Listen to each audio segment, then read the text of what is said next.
कहते हैं कि मंजिलें उनको मिलती हैं जिनके सपनों में जान होती है। पंखों से कुछ नहीं होता, हौसलों से उड़ान होती है। जी हाँ दोस्तों, ये जो वाक़या है वो वाक़ई एक होनहार छात्रा है। उन्होंने ये साबित कर दिया है कि अगर मंजिल अगर आपको पानी है, तो अगर आपके पास जज्बा है, जुनून है, तो जीवन में ऐसा कोई भी काम नहीं है जो आप कर ना सकें। जी हाँ, टीना जी से बात करते हैं।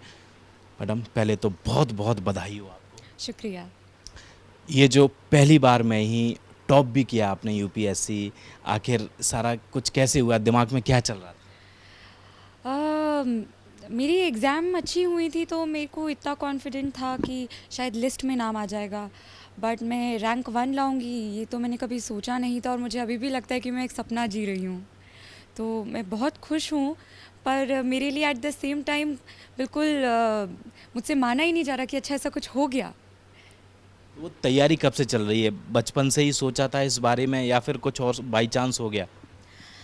जी, इस करियर के बारे में सोच लिया था मैंने क्लास 11th में, और मैंने देखा कि इस एग्ज़ाम की क्या रिक्वायरमेंट है, तो मुझे पता चला कि नियरली 80% आर्ट्स के सब्जेक्ट्स में से ही ये एग्ज़ाम क्वेश्चंस पूछती है।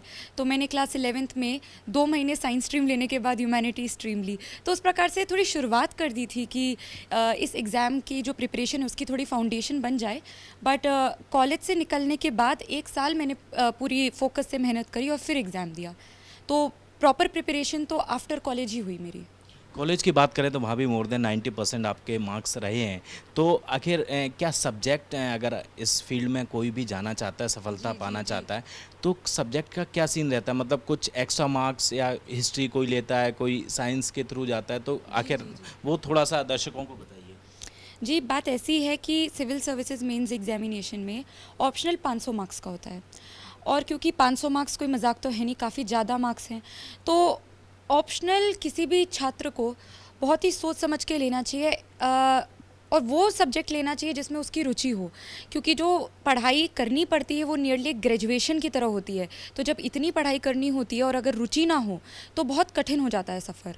तो जैसे मेरा ऑप्शनल पॉलिटिकल साइंस था और मेरी ग्रेजुएशन भी पॉलिटिकल साइंस थी, तो एक कॉन्टिन्यूशन थी, एक इंटरेस्ट बना रहा, तो शायद मैं आराम से कर पाई। तो इसमें ये कोई बात नहीं है कि आप सिर्फ पॉल साइंस लें, आप सिर्फ हिस्ट्री लें या आप कुछ और लें, आप कोई भी सब्जेक्ट लें पर अपनी रुचि का लें। कई बार देखा गया है, कोई भी फील्ड हो, सफलता पाने के लिए मेहनत बहुत ज़रूरी जी होती है। जी बिल्कुल। इस फील्ड में क्या लगता है आपको, कितने घंटे पढ़ाई करनी पड़ती है? क्या उसके बारे में थोड़ा-सा बताइए? जी, कितने घंटे पढ़ाई करती है, जैसे आपने बिल्कुल सही कहा कि मेहनत बहुत लगती है, तो पढ़ाई तो करनी पड़ेगी, कोई कोई शॉर्टकट नहीं है। बट अगर हम बात करें कि कितने घंटे पढ़ाई करनी होती है, तो इसका कोई एक जवाब नहीं हो सकता, क्योंकि हर हर इंसान अलग होता है। कुछ लोगों के लिए 12 घंटे काफ़ी होता है, कुछ लोगों के 5 घंटे भी काफ़ी होता है। मैं अपनी बात बता सकती हूँ कि मैंने करीब हर दिन 8 घंटे तो पढ़ा होगा, 8 से 9 घंटे। और मान लो कल एग्ज़ाम हो तो मैंने 14 घंटे भी पढ़ा है। कभी कभार कोई टॉपिक ख़त्म नहीं हुआ तो 10 घंटे भी पढ़ा है। बट हाँ, मैं एक कह सकती हूँ कि 8 घंटे तो पढ़ा ही है हर दिन। 8 घंटे हर दिन, लेकिन कई बार लोग कहते हैं कि जिस दिन एग्ज़ाम हो उसके 1 दिन पहले थोड़ा-सा माइंड को फ्रेश रखने के लिए अगर किताबों से दूर रहो, तो कुछ ऐसा भी रहता है अब क्या? जो आप बात कह रहे हैं, ये बात कुछ लोगों के लिए सही होती है, क्योंकि अब वही हर इंसान अलग होता है।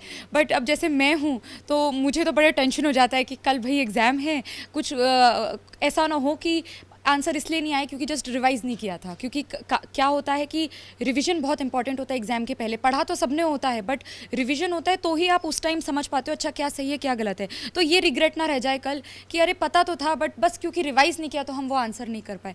तो मैं तो कर लेती हूँ, बट अब वही सबका अलग होता है। कुछ लोग सोचते हैं कि नहीं, कि हमें ज़्यादा टेंशन हो जाता है, हमारी परफॉर्मेंस अफेक्ट हो सकती है, तो हम एक दिन पहले नहीं पढ़ते। तो इसका कोई एक वो नहीं है स्ट्रैटेजी, सबकी अलग होती है। तो ये ज़िंदगी तो अब आपकी ख़त्म हो गई पढ़ाई की। अब आगे एक नया करियर शुरू होने जा रहा है, एक समाज में आप पैर रखने जा रही हैं जहाँ पर कई सारे प्रेशर होंगे, तो उसको किस तरीके से प्लान किया है? जी, ये जॉब बहुत चैलेंजिंग है, पर ये एक इंसान पे होता है कि वो चैलेंज को कैसे अपॉर्चुनिटी में कन्वर्ट करे।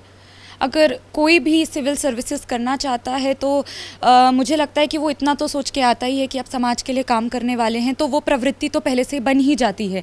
और अगर नहीं भी होती है तो ये पढ़ाई और जो ये एग्ज़ाम डिमांड करती है, तो ये भी आपको उस ढांचे में ढाल ही देती है कि आप एक समाज सेवक बन ही जाएंगे।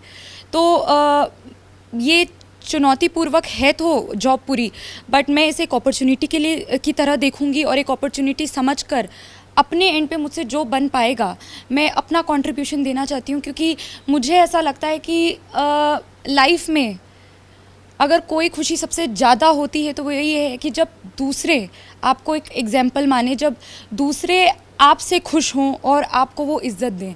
तो मैं तो बहुत खुश हूँ कि ये चैलेंजेस को मैं अपॉर्चुनिटी में कन्वर्ट करके कुछ डिफरेंस ला पाऊँगी। आप किसको आइडियल मानती हैं?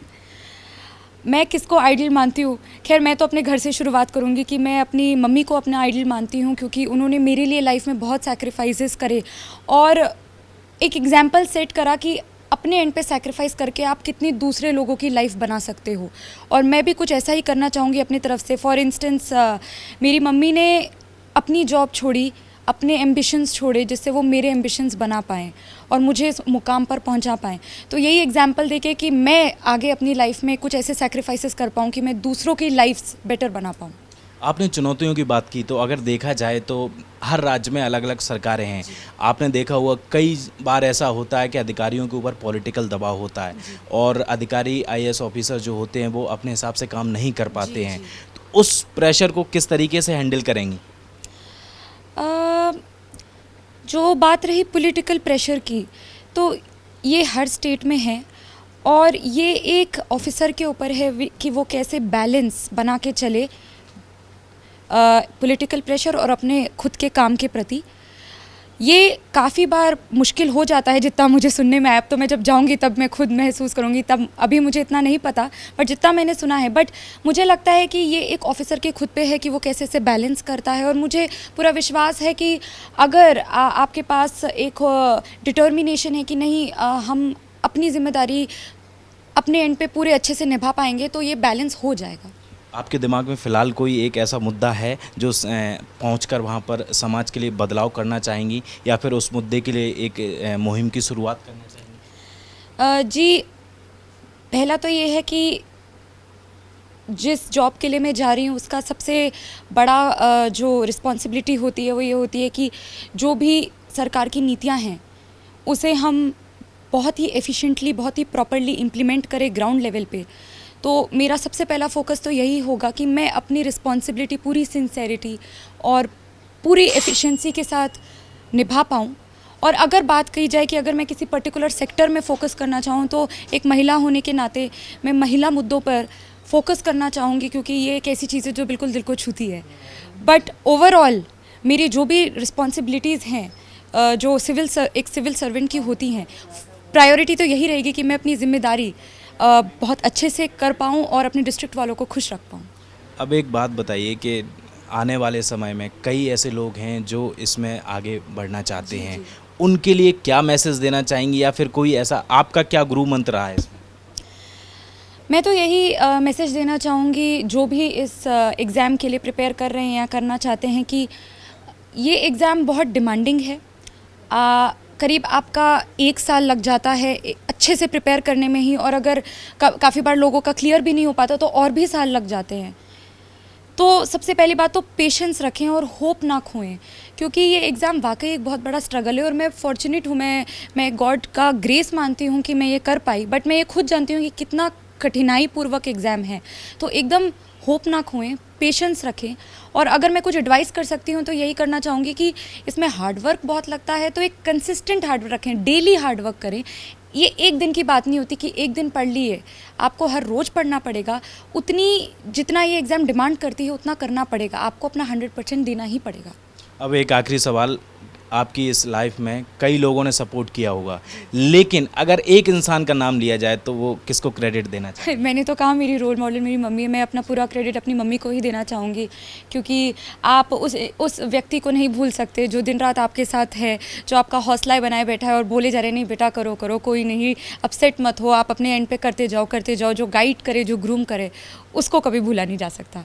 तो मैं तो पूरा श्रेय अपनी मम्मी को दूंगी। बात करने के लिए बहुत बहुत शुक्रिया और फ्यूचर you के लिए so much. All the best. Thank you. तो ये थी टीना जी जिन्होंने साफ कहा है कि अगर सिविल सर्विसेज में जो लोग आगे बढ़ना चाहते हैं और अगर उनको सफलता प्राप्त करनी है तो पहले तो पेशेंस रखें और कंसिस्टेंटली हार्ड वर्क जो है उसको आगे बढ़ाते रहें और कहीं ना कहीं अगर ऐसा आप करते हैं तो सफलता ज़रूर मिलेगी। कैमरा पर्सन आदित्य के साथ दिल्ली से हृदय यादव, न्यूज़ पॉइंट।